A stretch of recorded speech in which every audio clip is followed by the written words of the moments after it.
Under the frozen dawn sky of January 1944, the Auschwitz camp stirred with the sound of boots and barking dogs. Frost clung to the wire fences like shards of glass, the air so still it seemed to hold its breath. Prisoners in striped uniforms shuffled through the mist, their hollow eyes fixed on the ground, each step a silent plea for one more hour of life. Amid them walked a man who, outwardly, looked no different, gaunt, shaven, and resigned. Yet inside him burned a secret that could cost him his life. His name was Rudolf Verba, prisoner number 44070, and within the next 3 months, he would attempt something almost unthinkable: to break out of the most secure death camp in Nazi-occupied Europe and reveal its horrors to the world. Auschwitz was not merely a camp, it was a machine. Every railcar that arrived brought human fuel for its furnaces. By 1944, nearly 2 million had perished within its barbed labyrinth. The Germans called it efficiency. The prisoners called it hell. The walls, the watchtowers, and the electrified fences all whispered the same unspoken truth: no one escaped Auschwitz. Those who tried were shot on sight or dragged back for public hanging. Even whispers of escape were punished with death. The SS guards prided themselves on the camp's perfection. The system was foolproof, and its victims were too broken to fight back. Yet Rudolf Verba, a young Slovak Jew barely in his 20s, refused to accept that fate. Verba had arrived in Auschwitz in 1942, just another number in an ocean of suffering. But unlike many, he was not crushed. Beneath his calm obedience, he observed. He memorized routes, routines, and habits of guards, even the rhythm of the searchlights that swept the camp's outer perimeter. Each observation became a thread in the tapestry of something larger, a plan, not merely to flee for his own life, but to expose the machinery of death itself. He believed that if the outside world knew the truth, if Jewish leaders, Allied governments, and neutral nations saw the scale of Auschwitz, they might stop the train still rolling toward it. His work detail gave him access to crucial ground: the Canada warehouses. Here, the Nazis stored belongings stripped from new arrivals: clothes, shoes, photographs, and children's toys. The sheer volume was staggering. Every week, thousands of suitcases arrived from across Europe, each labeled with a name that would never be spoken again. It was from this vantage point that Verba realized the scale of deception. The people who arrived were told they were being resettled, then marched straight to the gas chambers. The crematoria burned day and night, their smoke curling into the sky like a black banner of denial. To Verba, it was proof that Auschwitz was not a labor camp. It was a death factory. He was not alone. Another prisoner, Alfred Wetzler, a quiet yet sharp-minded man from Trnava, shared his vision. Together, they formed a pact born not of desperation but of purpose. If they could escape and bring undeniable evidence to the world, perhaps some of those trains would stop. They studied maps smuggled from the SS offices. They timed patrols. They even learned the scent patterns of guard dogs, noting how long it took before a trail went cold. Each night, under the cover of darkness, they whispered fragments of their plan, careful to move their lips without sound in case a spy watched. Every escape attempt at Auschwitz had failed. The guards knew the terrain. The fields were open, the fences electrified. Beyond lay marshes, rivers, and forests patrolled by the German police. Even if someone breached the perimeter, the countryside was alive with fear. Locals were rewarded for reporting fugitives. Yet Verba's mind worked differently. He realized that brute strength or speed would not grant freedom. Only deception could. So he studied the camp's procedures after a supposed escape. The SS would deploy search dogs for exactly 3 days before declaring the prisoners dead and canceling the search. If they could hide within the camp for that long, literally inside Auschwitz, they might walk out when no one was looking. In early April 1944, as the snow began to melt, the plan was set. Verba and Wetzler used scraps of stolen uniforms, wood planks, and gasoline-soaked tobacco to construct a hiding place within a pile of timber at the edge of the outer zone. The stench of the tobacco would mask their scent from the dogs. On the evening of April 7th, they slipped from their work detail, crawling into the narrow gap beneath the timber pile. There, in a coffin-sized space, they lay motionless. For 3 days, they did not move. Rats scurried across their legs. The timber pressed into their ribs. Above them, SS men and dogs passed within meters, cursing as they searched. The men could hear boots striking the ground, the low growl of hounds, and the click of rifle bolts. Then silence. On the third day, as predicted, the search was called off. When the camp resumed its grim rhythm, Verba and Wetzler emerged under cover of night. Their bodies were stiff, but their minds were alive with purpose. They crept toward the river Sola, slipping between watchlights like shadows. Each fence they crossed was a step away from hell. A final sprint through a swamp brought them into the forest beyond the camp's limits. For the first time in 2 years, they breathed air not poisoned by ashes. But freedom was still miles away. Behind them lay the most deadly complex in Europe. Ahead, occupied Poland, enemy territory filled with patrols, collaborators, and spies. They moved only at night, navigating by stars and instinct. Days were spent buried under leaves, praying the dogs would not catch their scent. Hunger gnawed at them, their ribs cutting through their skin. On the 5th day, they stumbled upon a peasant hut. The family inside, fearing reprisal, refused them food but pointed toward Slovakia. The fugitives trudged on. Rain fell in sheets, soaking their ragged uniforms. Wetzler's legs bled from thorns. Verba's voice rasped when he whispered, "We will live to tell." By April 21st, they had crossed into Slovakia, collapsing in a village near Zelina. Locals, sympathetic to the underground, hid them in a safe house and summoned members of the Slovak Jewish Council. When the two emaciated men began to speak, those present could scarcely believe what they heard. The precision of their testimony, the layout of the crematoria, the numbers of deportees, the deception of showers, was staggering. They drew maps from memory, down to the chimneys and gas chambers. Their account would soon be compiled into what became known as the Verba-Wetzler Report, one of the most detailed, credible, and horrifying testimonies of the Holocaust. But that moment was still ahead. For now, in that Slovak farmhouse, 2 men sat trembling, alive, but forever marked by what they had seen.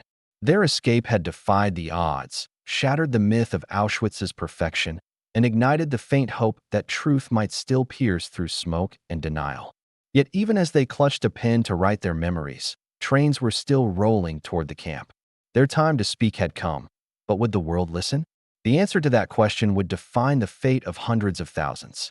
And it would reveal, in brutal clarity, whether humanity could be moved by truth or silenced by convenience. The report began not with emotion, but with precision. Rudolf Verba and Alfred Wetzler listed names, train numbers, routes, and capacities, everything they had memorized through 2 years of silent observation. They described how each transport brought roughly 2,000 souls, crammed into cattle cars without food or water, and how within 2 hours of arrival, most were dead. They mapped the gas chambers in chilling detail, the fake shower heads, the Zyklon B pellets dropped from openings in the ceiling, and the chamber's volume measured to fit as many bodies as possible. It was not a story of war, it was a story of industry. Murder reduced to mathematics. The Slovak Jewish Council was stunned. They hid Verba and Wetzler for weeks, transcribing every word. Their testimonies were checked, compared, and compiled into a 32-page document known as the Auschwitz Protocols. It reached diplomats in Budapest and neutral Switzerland by late April 1944. Within days, the information was relayed to the Vatican, the International Red Cross, and Allied intelligence. But the world had grown numb to atrocity. For months, vague reports of Nazi labor camps had circulated. None matched the clarity or horror of this one. Yet disbelief was a defense mechanism, the mind recoiling from a reality too vast to comprehend. The true strength of Verba's report lay in its specifics. He identified SS officers by name, including Rudolf Haas, commandant of Auschwitz, and described the 4 crematoria capable of burning 8,000 bodies a day. He outlined how Jewish deportations were increasing in volume, especially from Hungary, whose Jewish population of nearly 800,000 was next in line. He even estimated that by July 1944, if the trains continued, nearly all Hungarian Jews would be gone. He was right.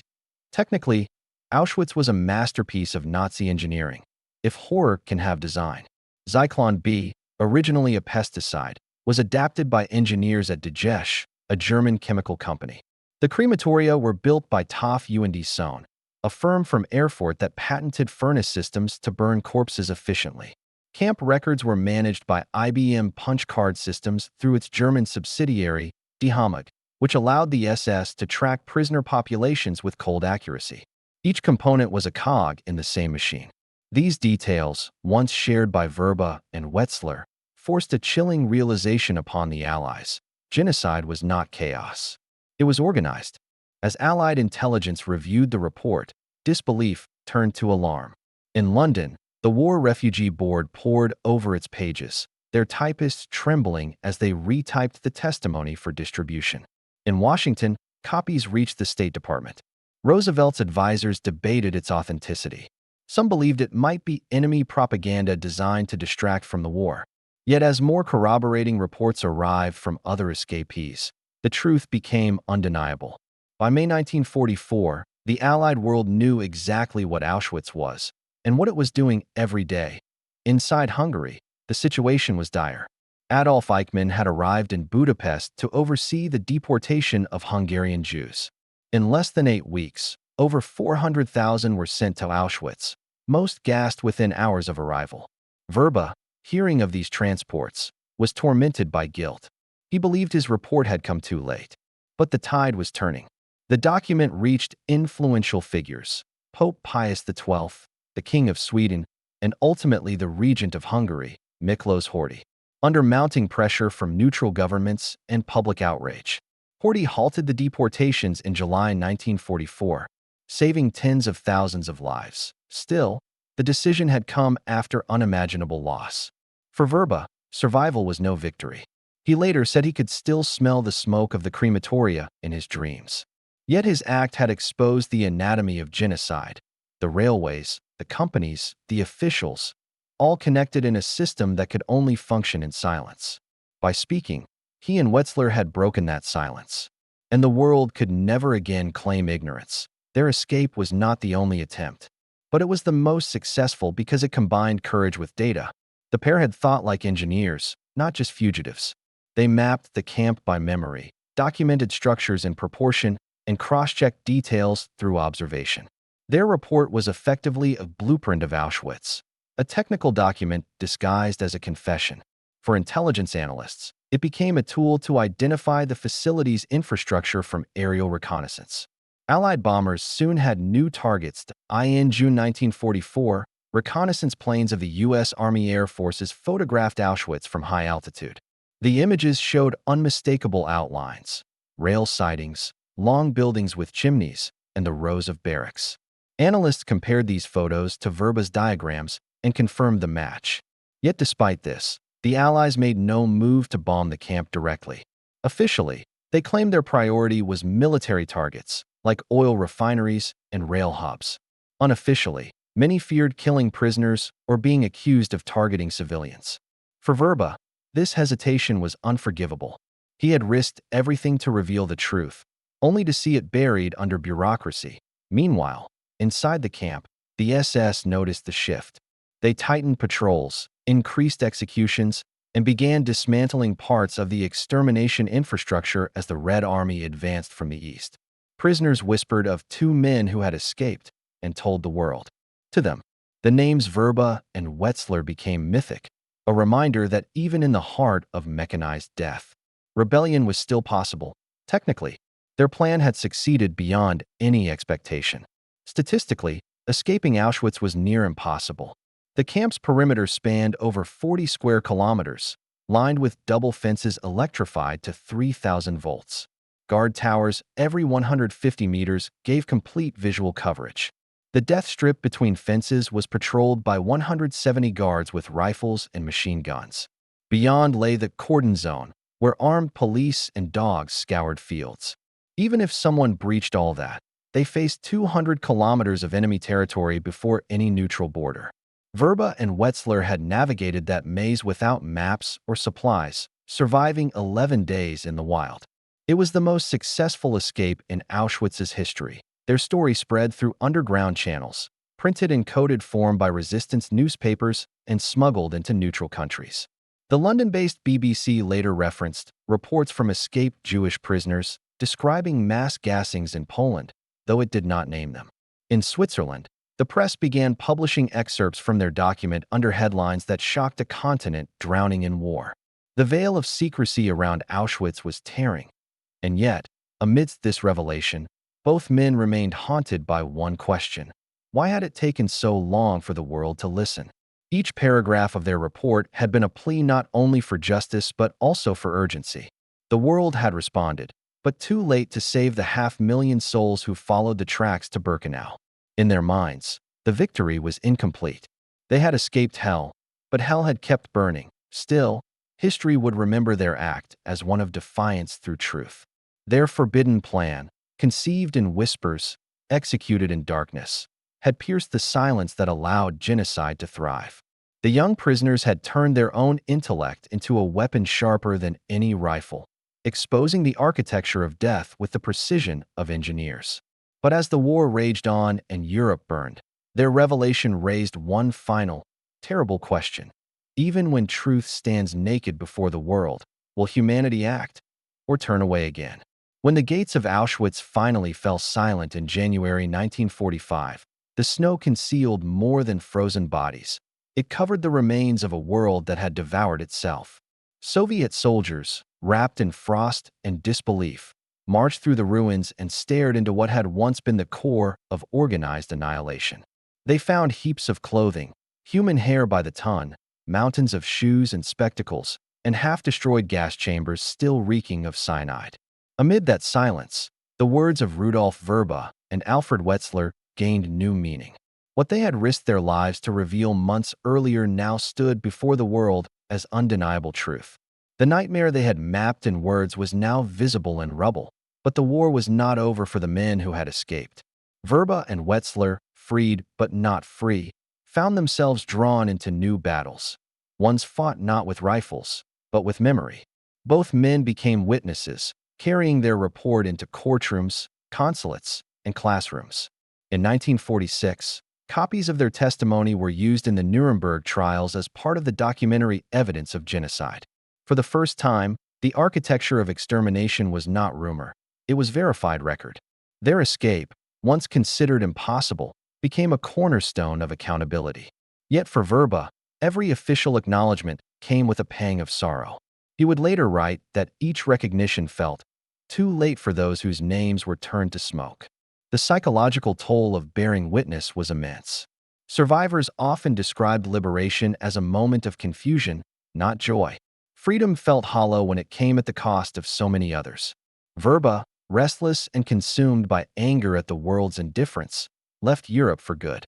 He became a scientist in Canada, dedicating his life to facts, cold, verifiable, unbreakable truths. Facts, he believed, could not be ignored the way warnings had been. Wetzler remained in Czechoslovakia, quieter but steadfast, working to preserve testimony. Both men carried an invisible scar, the memory of being ignored when it mattered most. Their report, the Auschwitz Protocols, had shaped more than policy. It shaped conscience. After the war, it was cited by diplomats and theologians alike as evidence of what happens when information is available, but action is withheld. The Vatican's later reflection on its wartime silence referenced the testimonies from Slovak Jews.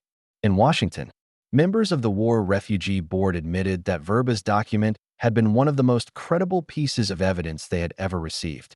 It revealed that bureaucratic paralysis, not ignorance, had delayed intervention. The world had known and hesitated. From a strategic perspective, the report also altered military intelligence doctrine. Allied analysts, reviewing their failure to respond faster, realized the need for direct verification and rapid dissemination of human intelligence from occupied territories. This realization influenced Cold War-era intelligence networks, emphasizing eyewitness data over bureaucratic filtering. In that sense, the bravery of two Jewish prisoners indirectly reshaped how the modern world handles truth in wartime. Information, when delayed, could cost lives. Their lesson became a doctrine. For historians, the Verba, Wetzler escape demonstrated the intersection of willpower and technical observation. Their survival depended not on brute force, but on method, timing, calculation, and sensory discipline. They had turned their captivity into reconnaissance. In modern terms, their plan anticipated what would later be called human intelligence analysis. Every movement of a guard, every change in a work detail, and every pause in a siren became a variable in their equation of survival. Their precision had saved them, and through their precision, they had saved others. Even decades later, psychologists studying Holocaust survivors noted the rare resilience in both men. Their ability to act decisively, rather than collapse into despair, stemmed from what Verba once called structured defiance, a refusal to surrender one's analytical mind to chaos. To him, survival was not instinct. It was reasoning. His defiance had been intellectual as much as moral. In the camp, the Nazis had stripped prisoners of names, yet Verba had weaponized memory itself. Every number, every face, every pattern became ammunition.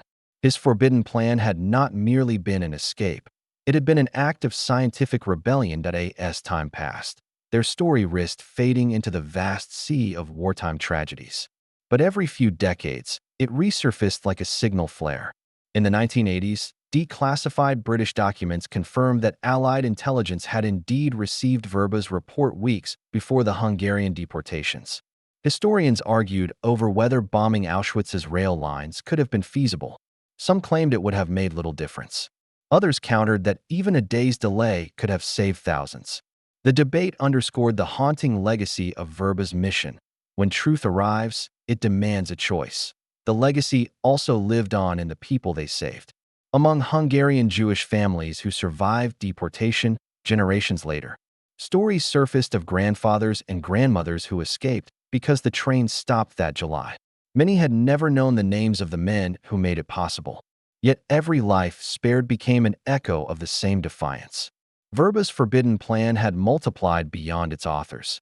It had birthed ripples that stretched through families, nations, and decades that in the post-war years. Auschwitz became a symbol larger than any single testimony.